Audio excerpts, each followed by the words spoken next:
Hello viewers, welcome back to Sai info media. இன்றைக்கி நம்ம இந்த வீடியோவில் எந்த கோர்ஸ் பற்றி பார்க்க போகிறோம்னா ஏஐடிஎஸ்ன்னு சொல்ல போகிற artificial intelligence and data science இந்த கோர்ஸ் பற்றி தாங்க பார்க்க போகிறோம். இந்த கோர்ஸ் பற்றி பார்க்குறதுக்கு முன்னாடி நீங்கள் நம்ம சேனலில் ஃபஸ்ட் டைம் பார்க்குற மாதிரி இருந்தால் மறக்காமல் சப்ஸ்கிரைப் பண்ணிக்கோங்க, மறக்காமல் பெல் ஐக்கனையும் ப்ரெஸ் பண்ணிக்கோங்க. அப்போ தான் எஜுகேஷன் ஓரியன்டாக நாங்கள் போடுற ஒவ்வொரு வீடியோவும் உங்களுக்கு நோட்டிஃபிகேஷனில் காட்டும், உங்களுக்கு யூஸ்ஃபுல்லாகவும் இருக்கும்.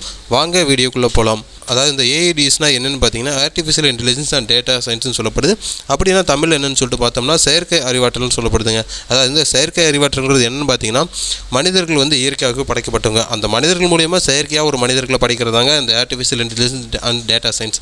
இந்த கோர்ஸ் நம்ம ஏன் படிக்கிறோன்னு சொல்லிட்டு பார்த்தீங்கன்னா அந்த மாதிரி செயற்கை மனிதர்கள் மூலியமாக நமக்கு தேவையான விஷயங்களை நம்ம எப்படி தீர்த்துக்கணும், நமக்கு தேவையான விஷயங்களை நம்ம எப்படி செய்ய வைக்கணும், நம்மளுடைய பயன்பாடுகளை அது மூலமா எப்படி நம்ம பயன்படுத்தணும் அப்படிங்கிறத பற்றி தாங்க இந்த ஆர்டிஃபிஷியல் இன்டெலிஜென்ஸ் அண்ட் டேட்டா சயின்ஸில் பயன்படுத்தப்படும். உங்களுக்கு இன்னும் தெளிவாக சொல்லணும்னா அதாவது தொழில்நுட்ப வளர்ச்சி பார்த்தீங்கன்னா சாமானிய மக்களை எப்பயுமே வியக்க வச்சுட்டுருக்குன்னு சொல்லலாம். அவர்களும் பார்த்தீங்கன்னா அந்த தொழில்நுட்ப வளர்ச்சியை முடிஞ்ச அளவுக்கு அரவணைச்சிட்டு தான் இருக்குங்க. அந்த மாதிரி வரலாற்று பொருட்டை பார்த்தீங்கன்னா 20 வருடத்துக்கு ஒரு டைம் ஏதாவது ஒரு தொழில்நுட்ப மாற்றம் ஏற்படுத்திட்டு தான் இருக்குது.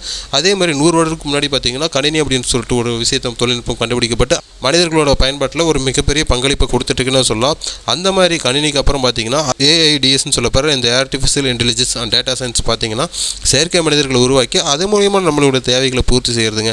உங்களுக்கு இன்னும் டீட்டெயிலாக சொல்லணும்னா அதாவது ஒரு ரொபாட்டை உருவாக்கி அந்த ரொபாட் மூலிமா நமக்கு ஒரு வேலைகளை நம்ம நடத்திக்கிறதா இருக்கட்டும், ஒரு பணிகளை நம்ம முடிச்சுக்கிறதாக இருக்கட்டும், ஒரு இண்டஸ்ட்ரியல் சைடு வந்து ஒரு மனிதர்கள் வந்து ஒரு வேலை செய்கிறாங்கன்னா அதில் வந்து அவர்களுக்கு வந்து ஒரு சிறிய விபத்து ஏற்பட்டாலும் அவங்களுக்கு வந்து அது மிகப்பெரிய ஒரு இழப்பாக இருக்கும். இதே ஒரு மிஷினரி அங்கே வேலை செய்ய வர்றப்போ அந்த மிஷினுக்கு ஒரு சின்ன இழப்பானா கூட அது அந்த மிஷினோட முடிஞ்சு போயிடும். அதாவது மனிதர்களுக்கு ஒரு பாதுகாப்பு ஏற்படுத்துகிற வகையில் இந்த ஏஐடிஎஸ் உருவாக்கப்பட்டிருக்கு.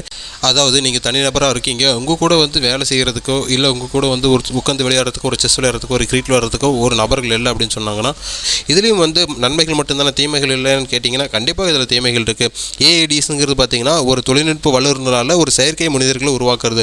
அதற்கும் பார்த்தீங்கன்னா மனிதர்கள் முன்னாடியே ஒரு யோசிக்கிற தன்மையும் ஒரு புத்திசாலித்தனமும் ஒரு எல்லா விதமான உணர்வுகளுக்கும் அதுக்கும் இருக்குது. அதுவும் வந்து ஒரு சுயநலமாக சிந்தனையாக அது யோசிக்க ஆரம்பிச்சிடுச்சு அப்படின்னா அது மனிதர்கள் இனத்திற்கே வந்து ஒரு தீங்கான ஒரு பொருளாக கூட ஒரு மிஷினாக கூட மாறலாம். இன்னும் டீட்டெயிலாக சொல்ல போனால் ஏஐடிஎஸ்ன்னு சொல்ல போகிறது பார்த்தீங்கன்னா ஒரு குழந்தை மாதிரி. அந்த குழந்தையிடம் நம்ம என்ன விஷயங்களை கற்றுக் கொடுக்குறோமோ அதே விஷயங்களை தான் நமக்கும் கற்றுத்தரும். அந்த ஏஐடிஎஸ் படிக்கிறவங்க பார்த்தீங்க அப்படின்னா அதை பற்றி புரிஞ்சுக்கிட்டு அதற்காக என்னென்ன விஷயங்களை கொடுத்து நமக்கு எப்படி அதை பயன்படுத்திக்கணும் அப்படிங்கிற விஷயங்களை மட்டும் கற்றுக்கிட்டு அந்த தொழிலை நீங்கள் அந்த ஒரு படிப்பை நீங்கள் தாராளமாக நீங்கள் படிக்கலாம்.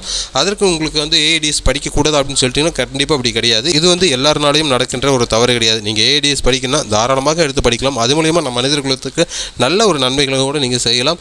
நீங்கள் ஏஐடிஎஸ் மூலிமா உங்களோட வாழ்க்கையை நீங்கள் ஒரு நல்ல இடத்துக்கு போகணும் அப்படின்னு சொல்லி நீங்கள் நினச்சிங்கன்னா அதுக்கு நீங்கள் ஒரு தலை சிறந்த கல்லூரிகளில் படிக்கணும். அதற்கு நீங்கள் தமிழகத்தின் தலை சிறந்த கல்லூரிகளில் நீங்கள் படிக்கணும் அப்படின்னு சொல்லிட்டு நினச்சிங்க அப்படின்னா அதுவும் லோ ஃபீஸில் கண்டிப்பாக நாங்கள் உங்களுக்கு ஹெல்ப் பண்ணுறோம். அதற்கு ஸ்க்ரீனில் தெரிய நம்பருக்கு கால் பண்ணுங்கள், நாங்கள் உங்களுக்கு கண்டிப்பாக ஹெல்ப் பண்ணுறோம். இதை பற்றி மேலும் தகவல் உங்களுக்கு தெரியணும் அப்படின்னா கீழே டிஸ்கிரிப்ஷனில் வாட்ஸ்அப் கம்யூனிட்டி குரூப் லிங்க் கொடுத்துருக்கோம், அதையும் கிளிக் பண்ணி ஜாயின் பண்ணிக்கோங்க. தேங்க்யூ ஃபார் வாட்சிங் கைஸ்.